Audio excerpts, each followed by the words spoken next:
thank you all for your patience. Technology, we don't like it. We prefer fires and coal and somebody hitting things with a big hammer. And just to start off, did anyone read Great Expectations when they were a kid? Yeah, most of you probably had it at some point. One of the main characters, Pip, is raised by his sister and her husband, who's a blacksmith. It was one of the first books I really fell in love with when I was a teenager. This is the description of Joe's Forge. Joe's Forge adjoined our house, which was a wooden house, as many of the dwellings in our country were. It was a smithy of old brick with a thatched roof, whose decline was prevented by a crooked armful of iron on the top of it. The blacksmith forge, where the glowing coals made even the darkness luminous, and where the hammer was constantly ringing on the anvil, was a most pleasant place to look at. It's very much a scene of our bucolic memories of old England, the thought that every single village used to have a blacksmith. Nowadays there's between 2,000 and 3,000 blacksmiths left still working in England.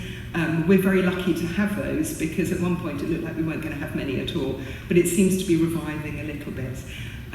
We have one person I know in the audience who works with metals as well, so it's over there. And I'm lucky to know a couple of blacksmiths as well. So that's basically where we start from.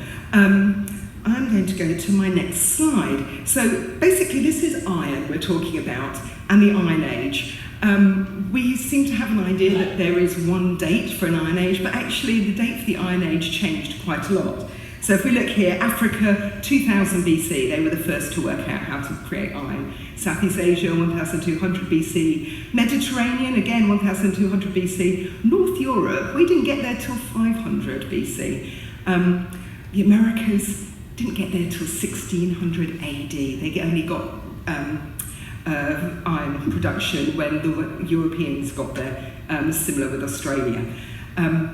But if you look at the concept of iron production, all around the world, it has made such a difference to people's lives. And as a result for that, it's become part of folklore and history in people's lives, which basically means most cultures have developed a reverence to smithing to make it a point of actually every single culture has a god of smithing. So if we're looking at Romans, they had Vulcan, then the Eurobans have Ogun, Egyptians have Ptah, and the Vikings have Thor.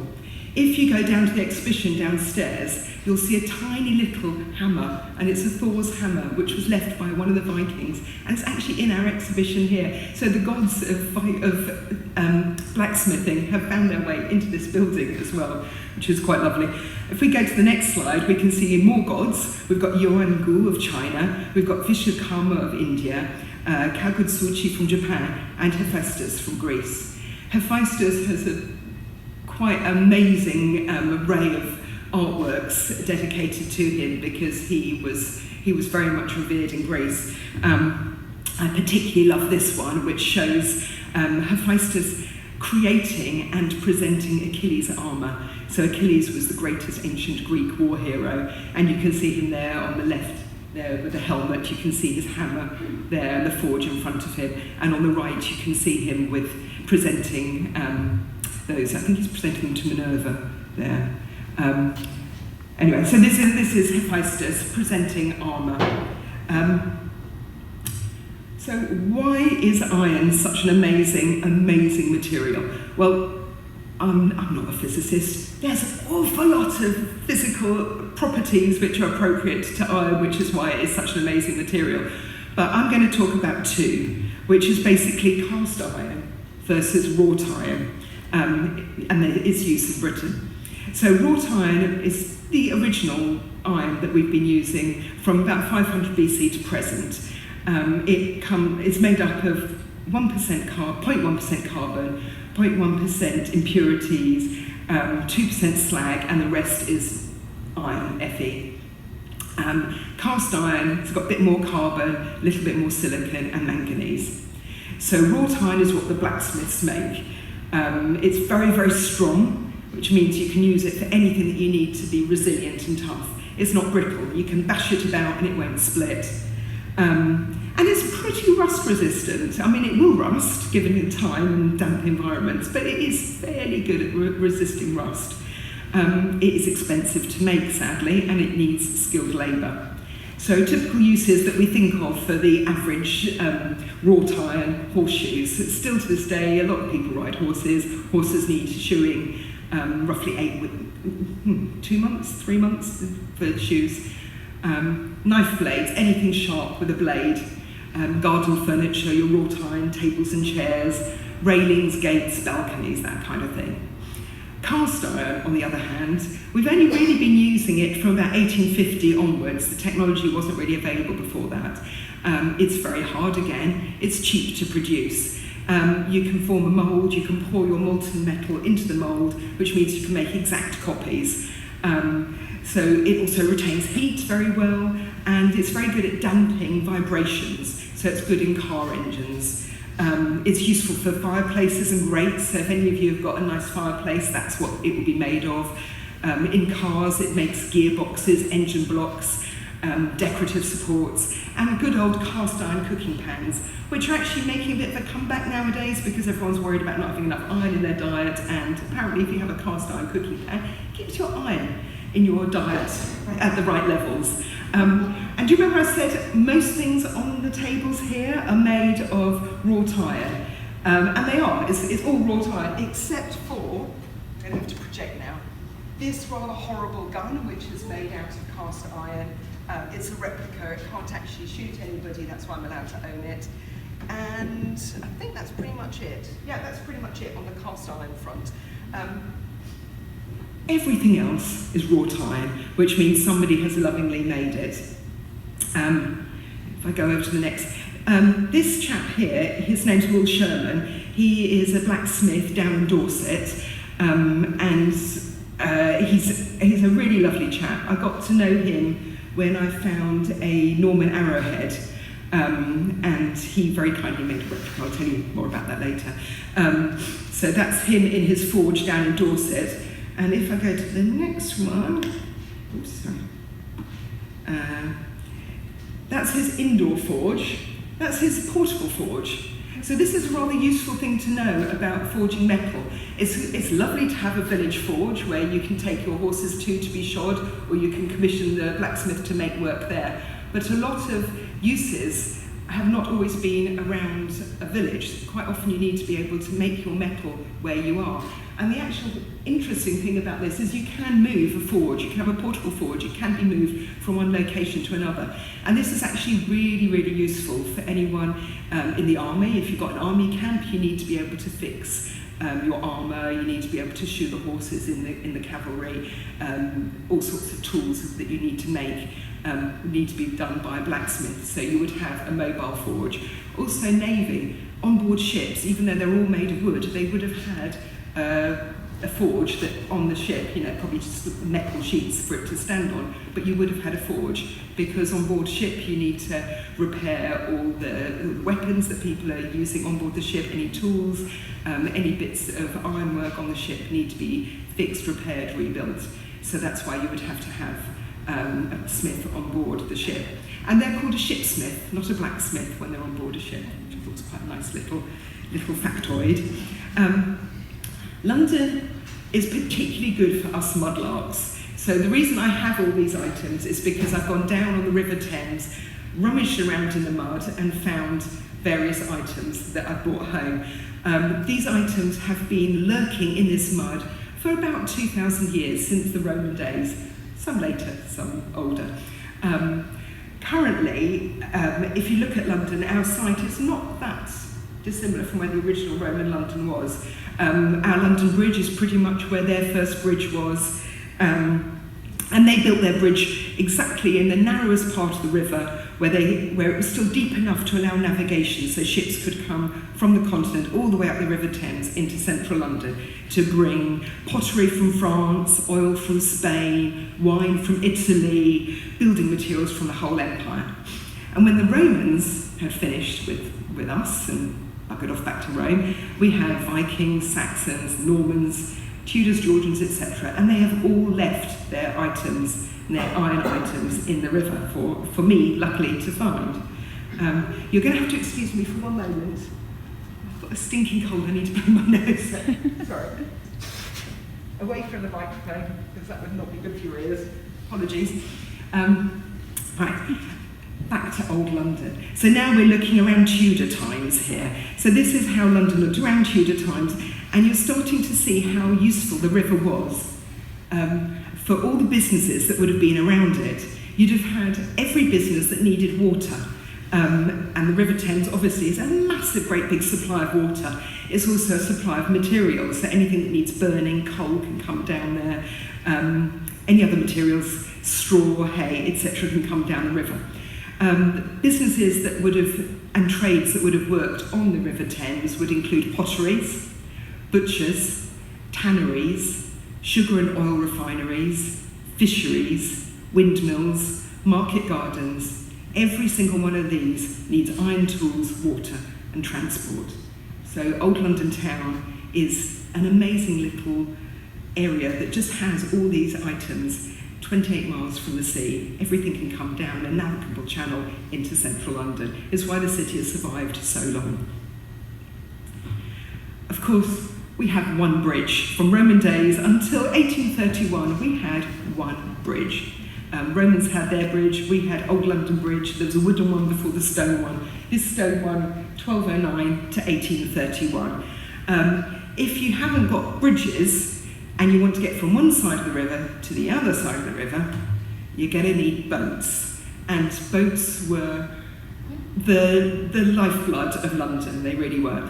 In this slide, here we go, yeah, we have got lighter boats up at the top. We've got smaller wherries down at the bottom. The tall ships would come into the port of London. So if I just go there, you can see the tall ships coming in.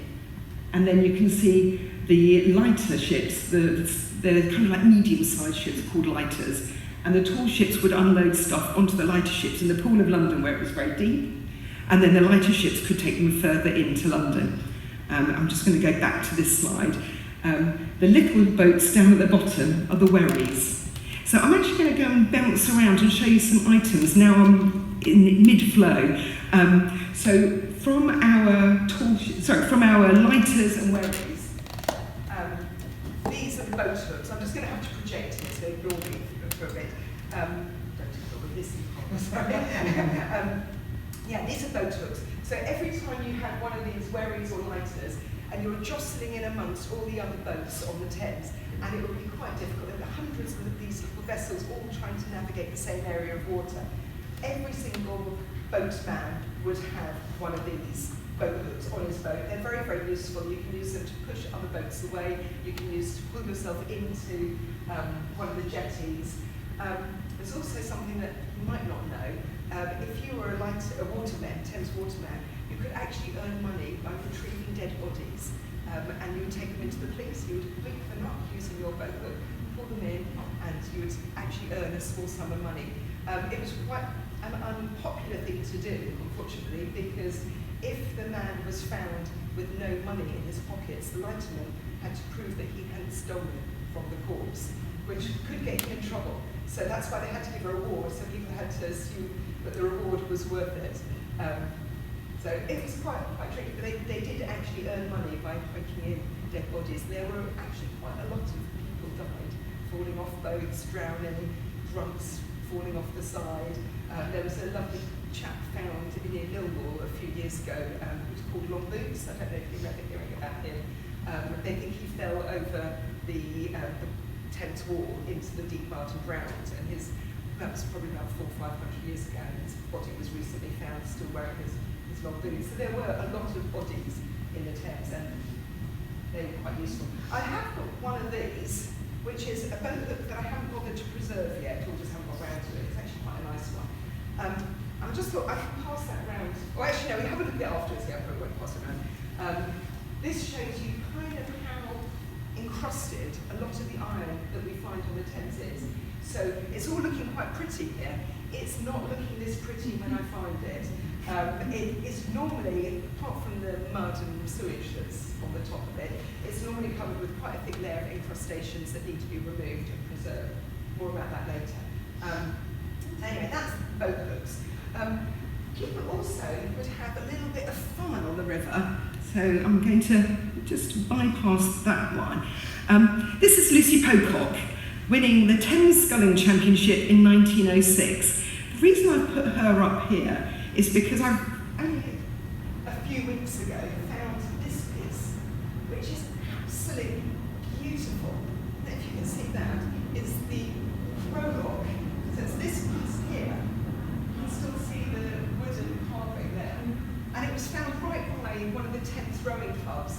And I imagine the whole ship was broken up, bits of it stuck on fireplaces. But this little bit survived. I just love the carving, the fact the wood survived, the iron survived. It's quite a lovely piece. I haven't had to do any rust preservation with this. This is an interesting factoid. I went to a very, very good lecture by Louise Duarte from the Museum of London about iron preservation. So we do a lot of iron preservation as mudlarks. She said, well, sometimes some iron just doesn't need preserving. It's not going to go anywhere. It's not, the rust is in a stable condition, and you're quite lucky. So some of the items we find, for instance, this hammer head, when I found it, it was absolutely beautiful. It hasn't needed anything doing to it at all. But some pieces, on the other hand, like this, rusted to buggery and needed quite a lot of work to preserve. It's managing to be quite stable now, but that did need preservation. Anyway, so this reminds me of like Edwardian elegance in London, which is rather beautiful. But we have other items here. So if you're riding, sailing in one of the little lighters or wherries, you'd have these items, which are rowlocks. So the same as this, it's what the oar sits in to turn on the Thames. Some of them have this almost of the rowlock, the oar falling out, which I find quite sweet, because you just imagine how many voyages, little journeys across the river they did. And what else have I got for ship's tools? Ah, yes, these are rather lovely. So these are caulking irons. So if we're talking about the tall ships that were all being built down in east of London, you have your big timber ships, put timber planks together, you put the ship in the sea, water's going to go between the gaps. How do you stop water going between the gaps? Well, you get basically a mixture of hemp, tar, and caulking irons. The tar or cork is basically dipped in, the cork is dipped in tar and then fitted into the grooves between the ships, and then you'd use a caulking iron and a hammer, and you just tap it in to fill all the grooves. A bit more tar, a bit more cork, until it is totally sealed. And the advantage with that is the cork and the tar are fairly flexible, so no matter how the ship moves, even though it's a sealed joint, it moves with the ship. So if you're in hot water or cold water, the ship tends to expand or contract. The cork stays in that space and has a little bit of give with it. So the caulking irons are rather lovely. Most of them are English made, but one of them, this one here, has got a Dutch maker's mark on. So a lot of the iron tools we find have got maker's marks on from the person who made it. So if a blacksmith is making tools in Holland, and he particularly is caulking irons, he'll stamp his name on it. And we find that with an awful lot of the iron tools. So this hammer here has got a lovely maker's mark on it as well. Got quite a few of them. A lot of the knives down there have got lovely maker's marks on. This axe is rather beautiful. It's a Tudor axe. Handmade, hand forged. You can see the way the metal has been stretched as they've got two pieces of metal and folded it over and stretched it out. You can see the lines of the iron fibres almost. It's quite beautiful.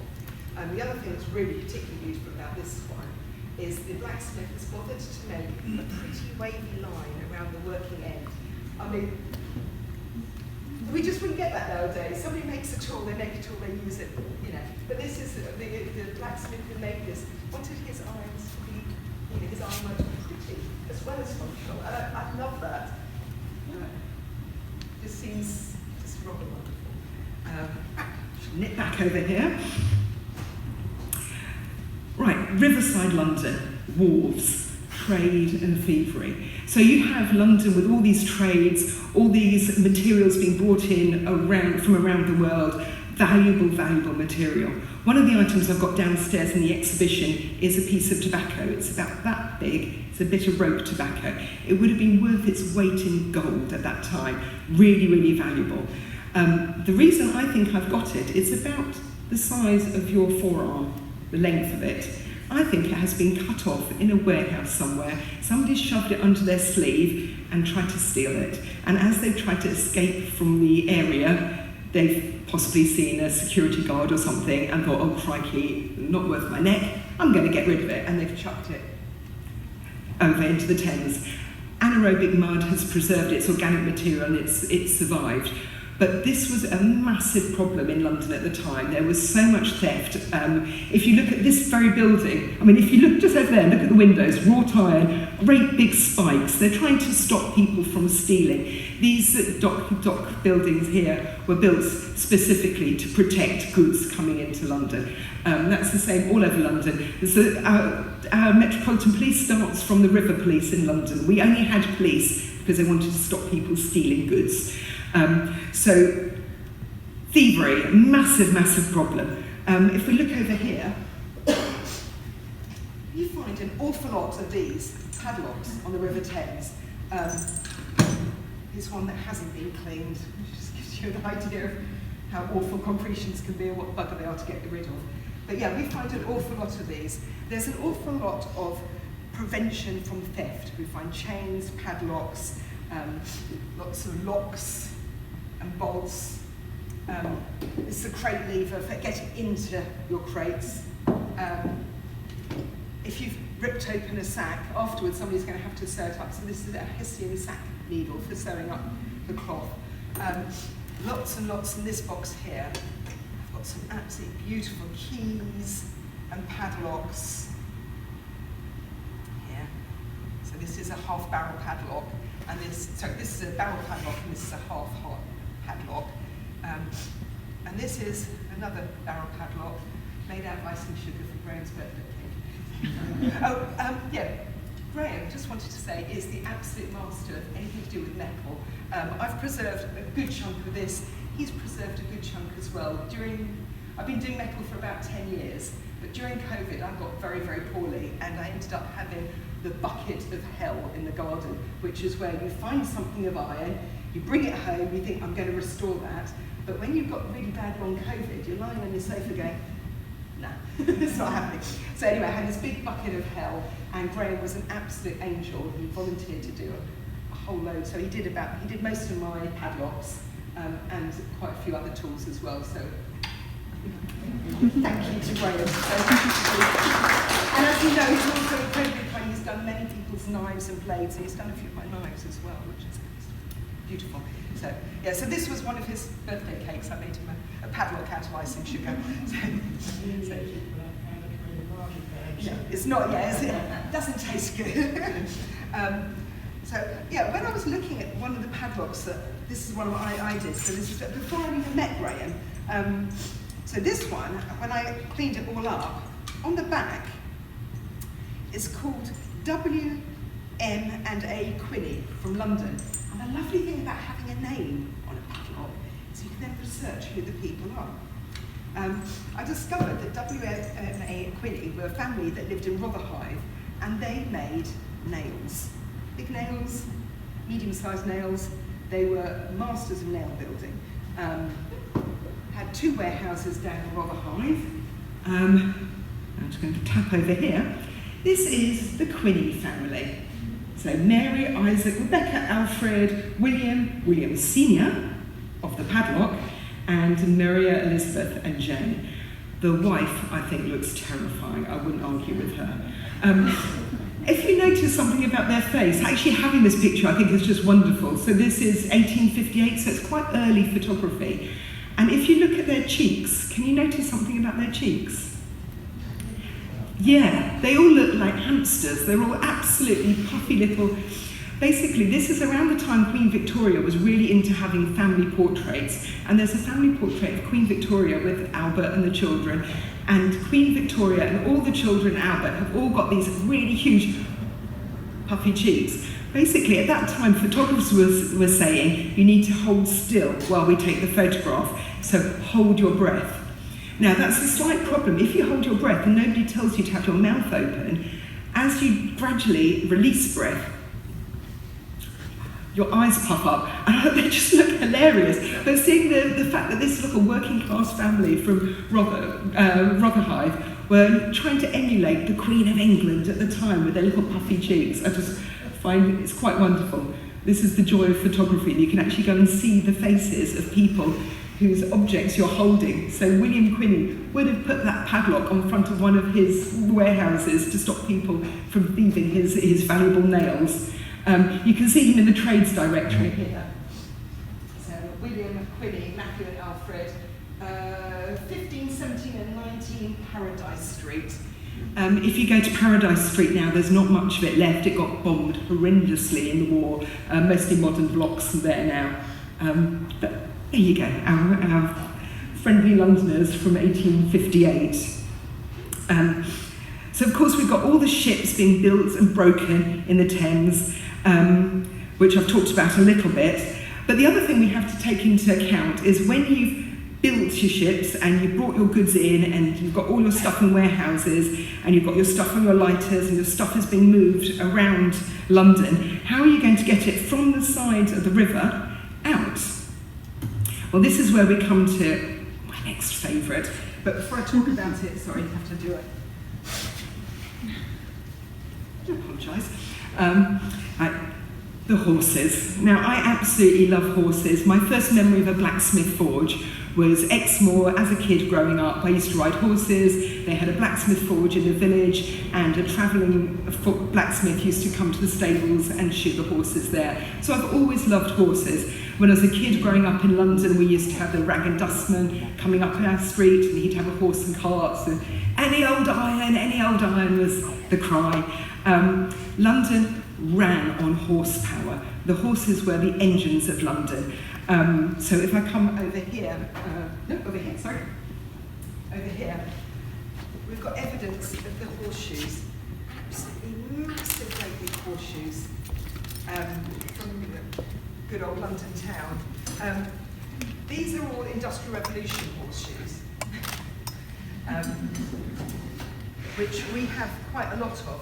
We have a lot less of horses from before 1500s. So when we're looking at medieval horses, we didn't have the big horses that we have later. Medieval horses in England were much smaller. They're basically varieties of the native ponies that we have.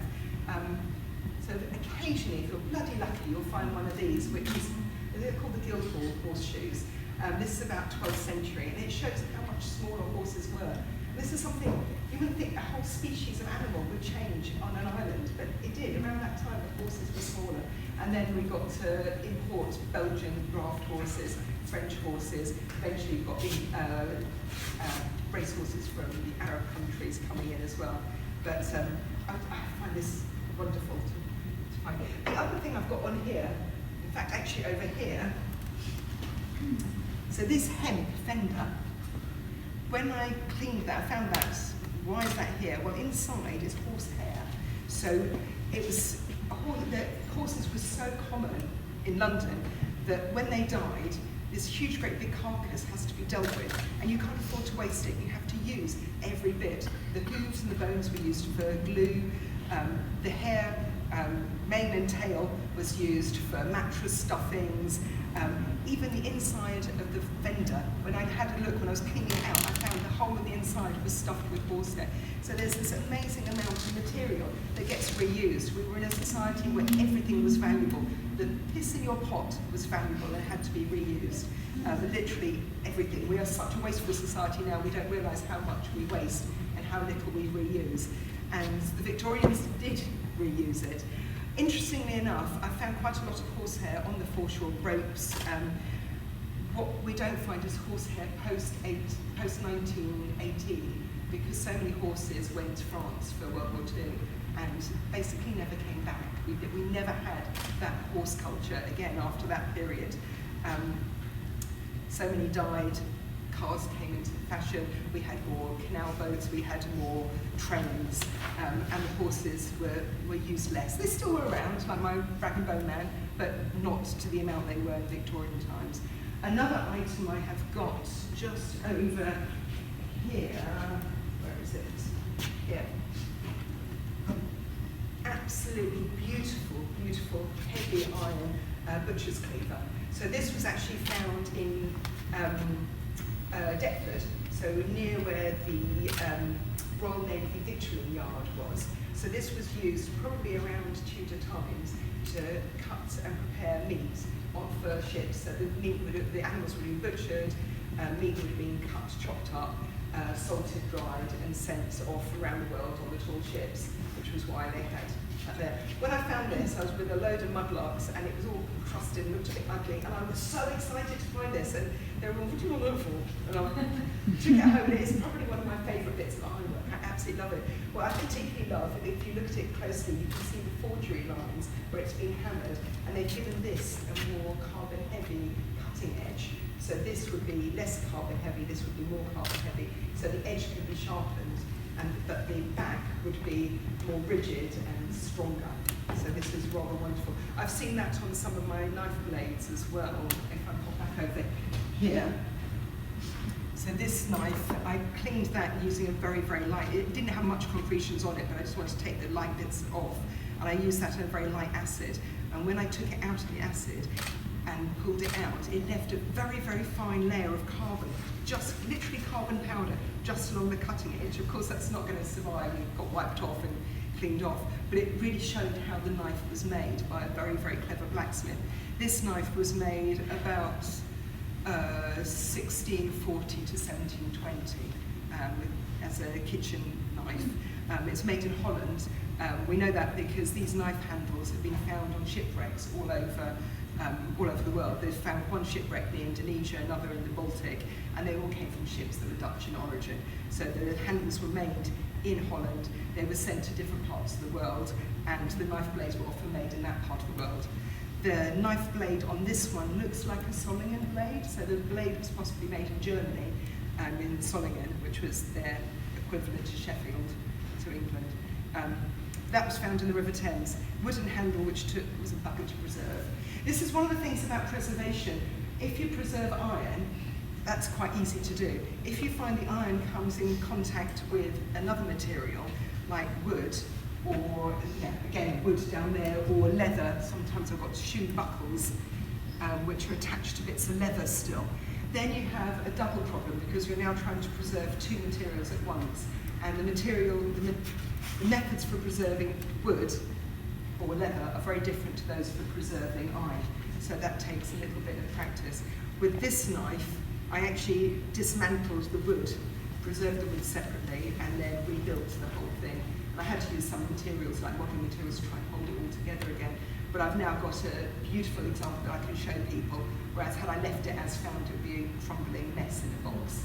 So I think it is worth putting the effort into preserving items carefully. I shall put this away.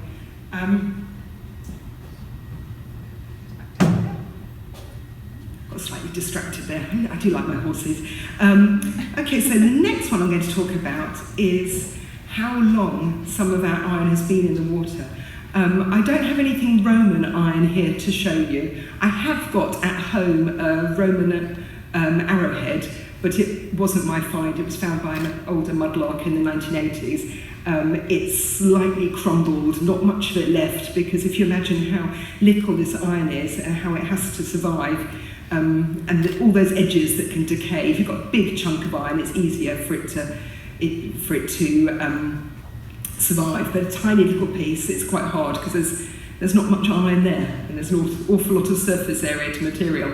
But here we have got probably one of my smallest and most precious iron finds, which is a Norman arrowhead.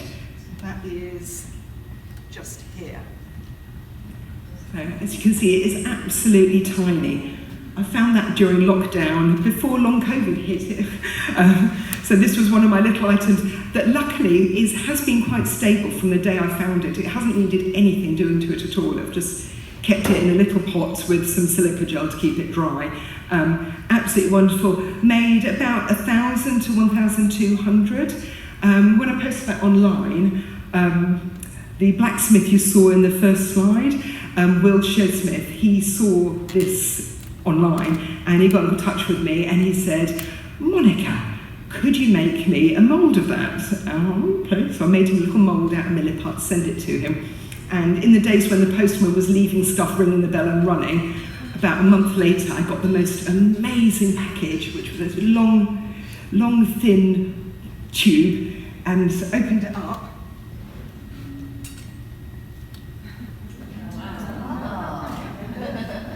So this is my absolute pride and joy. It is a replica Norman arrow. So when you see that, it doesn't really make you think how dangerous and how bloody scary it is. But when you see it with the shaft behind it, and you imagine the power and the force that this would have coming when it's been fired up in the air and it's coming down with all the weight of gravity and the weight of the longbowman's arm strength as it brings it back down. It's absolutely terrifying. And you feel how sharp the point is, and you imagine this raining down at you. And then you remember that actually there wouldn't just be one of these, they would be raining on you. You would have hundreds, all the archers let loose at the same time, so that you have a rain of these. Absolutely terrifying. And I don't know if you know, but the Bio-Tapestry is coming back to London very soon. So we'll all get the chance to see the Bio-Tapestry back here where it belongs. I know the French would argue with that, but never mind. So one of the lovely things about the Bio-Tapestry is, back here. If you look at the Bio-Tapestry, I don't know if you remember King Harold with the arrow in his eye, poor bugger. That arrow is fundamentally this arrowhead. This is the arrow head, not the actual one, but the mould, the design, that would have shot poor King Harold in the eye. History is never kind to the losers, and he was afterwards denounced for being a terrible leader, awful soldier. Apparently he actually wasn't. He was incredibly brave. His followers loved him dearly. And the reason why you know he's incredibly brave is, do you remember me saying about all this raining arrows coming at you? He was shot in the eye, which means when the arrow was coming at you, he was facing it. He wasn't running away. If I saw those arrows, I think I would turn hell for leather and run the other way. He wasn't. He was facing forwards. A lot of these soldiers, when you see soldiers from those days and you see their bodies and you see the battle wounds that killed them, very often you see that they've got arrow marks in the back of their legs and in their buttocks where they basically turned and run. And that's where the damage is on the back. They had padded jackets so it wouldn't hit the body, but it would hit the back of them. So you can see from skeletons how cowardice generally hits all of us when it comes to people throwing sharp objects from great heights at us. But Harold, bless him, he was facing the enemy. So it shows how much you can learn from 1.5 inches of iron. I just find that quite amazing.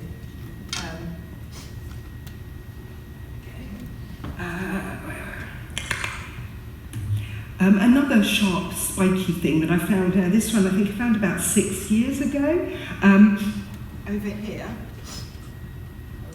So this is a socket bayonet. It's a very early one, about 1770. Would have gone on the end of a musket, heavy dragoons. So they'd hold, quite a big, long musket. The soldiers in those days weren't that happy with guns. They were, it was new technology, and sometimes they worked really, really well, but very often they didn't, or they blocked, they didn't fire. If you have that on the end of a stick and your enemy's coming, end of a rifle, your enemy's coming up to you, you can poke them with it. And the English soldiers have always liked poking people with sharp objects. So if it's not an arrow, if it's not a spear, if it's not a lance, you give them a gun, well, can we have something on the end that makes it pokey? So that's basically what this is. It's socket, so more recent ones would be screw on or attach on the side. This is one of the oldest ones, so it fits on like that and then twists into place. If it belonged to a soldier who was in the army, he would get into an awful lot of trouble for chucking this in the Thames. I am of firm belief that this item has seen serious battle, and the person who owned this must have had nightmares every time they looked at this. If you've used this to kill somebody, I think that would really affect me, and I think it probably would really affect whoever owned this. And I think that's probably why it was chucked away. One of the things as mudlarks, we very often find things in the Thames that are painful memories. We find rings of people who have divorced. We find ashes. Sometimes people dispose of their family members' ashes in the Thames. And I think this was was thrown away because somebody didn't want to see it anymore. It's the same as gun crime, knives, but this one I think is quite poignant. Another weapon I have here. So this one is a machete, also chucked in the River Thames. This one was actually found near a place where there was an Army and Navy stores. So the ship's contents were taken away and resold to new ships. So this was found near there. So I reckon possibly the end had maybe snapped off, handle maybe broke, it was no longer of any use. This is the design that was used on the trade routes that did England, Africa, Caribbean, back to England again. Would have been used on board a ship, would have been used for coming into land to try and get water. So if you need to get water, there aren't necessarily towns with water stations where your ship runs out of wind. So you might have to just pull into a bay and row into land and find water. So this is very useful for cutting away through the undergrowth till you found a stream in order to refill your barrels for water. It would also be used on board ship if you've got pirates and you need to fight off. This is a useful tool. You can use it to fight off pirates. It's also used, unfortunately, for controlling your livestock. And if your livestock is human lives, that basically means when your slaves are brought up to deck, you would have sailors standing around making sure they didn't misbehave. So it could also have had that usage. So very often when we find items on the Thames as a mudlark, you're trying to find uses and where they came from and what they were used for. You can never know an item's history 100%, but sometimes when you hold it, it gives you feelings of what it might have been used for in the past, and this is one of those.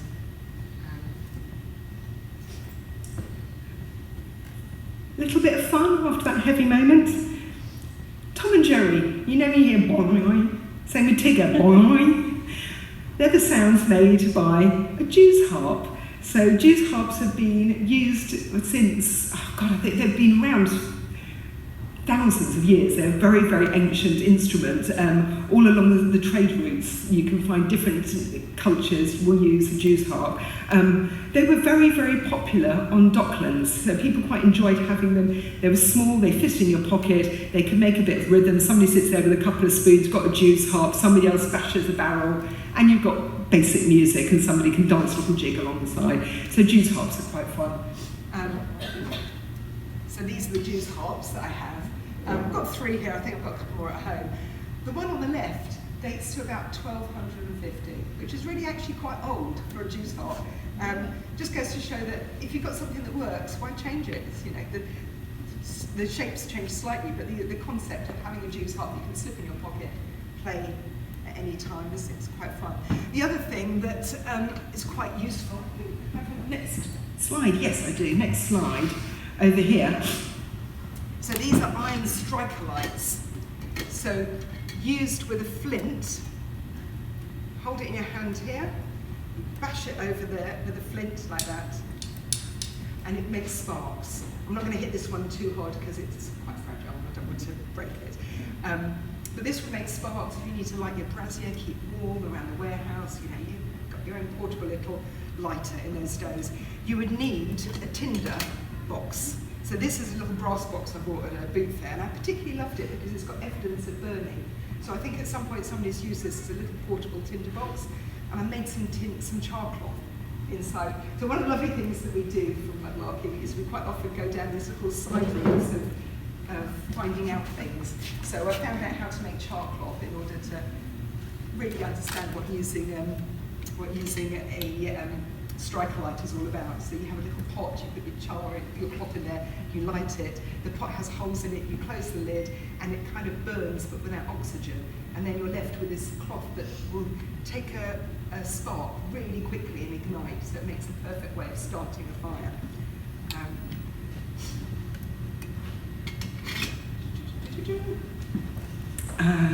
Next one. Yeah, so this one, yeah, this is the bigger one that I've got. So the other one is a tiny little striker light. This one, mini one, and then I've got my big one. Yeah, the big one. So on the right, I just happened to find a picture of one of these on the Portable Antiquities scheme. So this one's 17th century, so 1600s in date, which is quite cool. Everything we find, if it's over 300 years, we have to take to the Port of London Antiquities Scheme and record it. So they'll take a photograph, they'll take measurements, and therefore the information that the mudlarks have gathered doesn't get lost and it's preserved. It's a very, very useful scheme. Excuse me. Sorry. So I'm going to have a little bit here now where I'm going to talk about the mudlarks of old rather. So we are quite lucky, we get to go out through choice.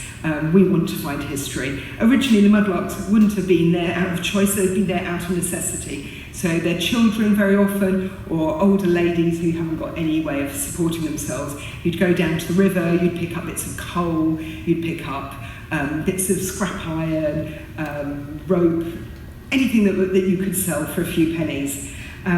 There's actually rather a nice little quote. So this is a book called A Glimpse of Arcadia by Macdonald Hastings. It was written, I think, in the 1940s. There's a really lovely description of mudlarks here. It was low tide. The stairs to the water's edge were crowded with flocks of children who, if all their rags had been sewn together, wouldn't have produced enough clothing between them to cover any one of them. The shore was peopled with caricatures of humanity combing the mud for pickings, with bent backs like gleaners working through a soured field. About the dock walls, the press of stevedores and seamen, carters and costers, merchants and shipping agents, toughs and idlers, enlivened the narrow streets of the wealthiest port in the world. It kind of gives you an idea that actually life wasn't quite so easy for them as it was for us. But if you think that they had a bad time going around on the foreshore with bare feet, there were actually people whose job was actually slightly worse than the mudlarks. We're talking about the tosher. So the tosher was, well, actually they tend to be in gangs, and they all had ridiculously crazy names like Longnose and Gangleg and whatever. They seem to quite enjoy their nicknames. Bless them, they used to go down, you see that grate down at the bottom? That's still existing. I was down there photographing it the other day, trying to actually get into the feel of this. Because not too far from that spot, out on the river foreshore, I found this. Now, it may not look like much to you, but it's quite special to me because this is a tosher's hoe. So the toshers would go down through these tunnels, along the sewers of London, and they would look for the grates underneath the streets of London, because if you have a purse and you accidentally get a purse cuts it and you lose some money, or you put your money in your pocket, you've got a hole in your pocket, it's dropped out, rolls into the gutters, heavy rain rolls down a grating and it falls into the sewers. So underneath these gratings in the sewers was the good pickings for toshers. They would go into these gates on the River Thames, they would work their way up the tunnels until they got underneath these gratings, and they would literally fight to have these special spots because the pickings were so good. They would earn more money than many other people in working class society, but it was obviously a dirty, smelly and extremely dangerous job. See those grates there?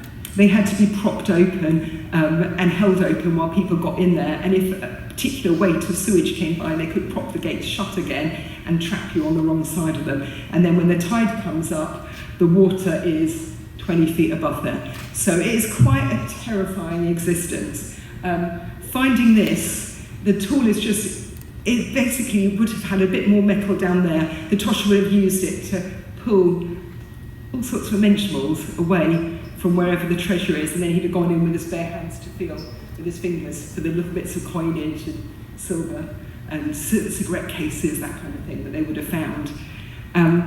So in that book, Glimpse of Arcadia, the little lad there who is the hero of the story, he's a mudlark, and he later gets into a bad crowd, and the bad crowd are toshers. So, get the book out again.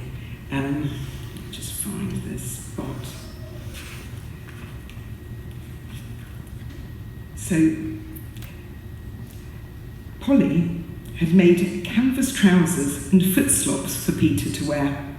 She had a long apron for him, a sack to hang on his back. She lashed a lantern to his breast, and finally she handed him a hoe. It was a pole of about 8 feet long with a large iron hoe on the end of it. The rest of the gang were equipped the same way. Sound familiar? Getting into the sewers at all had become a difficult feat because the commissioners, to prevent flooding in the streets during the spring tides, had covered the outlets on the river with heavy iron flaps, hinged at the top, which only opened when the pressure from inside was strong enough to lift them, and closed when the shoulder of the tide pressed against them.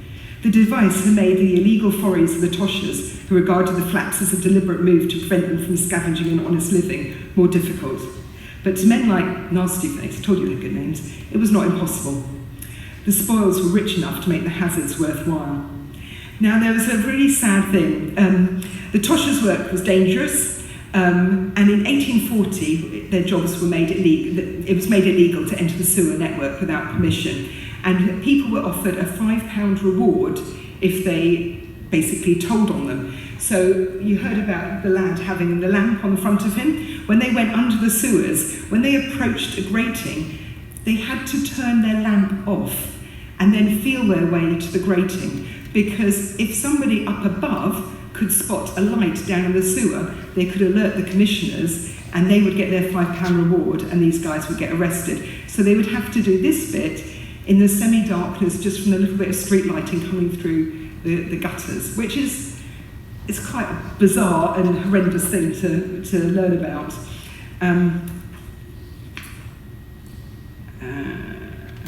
The load of muck behind, so unloading the heavy crowbars, they set to work to lift the flap over the sewer entrance. It didn't call for much leverage. The load of muck behind it burst through as they heaved. The sewer spewed about them as inch by inch they raised the flap until the gap was wide enough to crawl through. You have to remember what you're walking through. Not nice. Where is it? And there's a chap here in this book who's one of the old experienced guys who actually knew the routes quite well. So these old guys were although they may not be physically strong, they were brought along because of their knowledge. It's all right when you get used to it, the older reflected reminiscently. Time was when I was sick every time I worked the drains. Not with the stink, Mark Hugh, that's healthy, look at me. But the horror that was on me, just I'd never get out again. I gets it now sometimes, just a little bit. And it just makes you realise that you're doing a job, you know you have rewards, but you know it's bloody scary. And as one chap here said, this is a quote from Mayhew, "They won't let us in to work," one sewer hunter complained, "as there's a little danger. They fears as how we get suffocated, but they don't care if we get starved." So I'll leave you with that. One last thing, preserving iron. I thought maybe we should have a little chat about that. First of all, decide if it's worth doing. If it's really, really badly corroded, sometimes if you get a piece like this one, the reason I haven't done this is it's A, a really good example to show you what concretions look like, but B, it's pretty, I can see just in that little crack there, it's pretty corroded. If I were to tap this with a hammer, you'd probably find that the metal underneath is barely existing. So it's not worth bothering about. You could put an awful lot of work in trying to gently abrade all the crap off the outside, and then you'd have nothing underneath. So number one, decide if it's worth the effort. So what you can do is soak things in oil or WD-40, and you soak them for a while, and that helps loosen the outer concretions. And then you can tap with a small hammer, or if you're very lucky and Graham's made you a little tool, you can use your tool from Graham to give a little tap on the outside. And that will sometimes chip off some of the outer concretions. When we find musket balls and cannonballs, they're actually quite lovely to find because they've usually been greased or oiled for storage. And once if they've accidentally fallen in the river and they've built a layer of concretions on them, the layer of grease is still there. And you'll have a big, covering, like a nutshell on the outside of concrete, and you give it a little tap with a hammer and it cracks in half, and it's the most satisfying thing. You've got this beautiful, lovely oiled musket ball or cannonball underneath, which is quite lovely.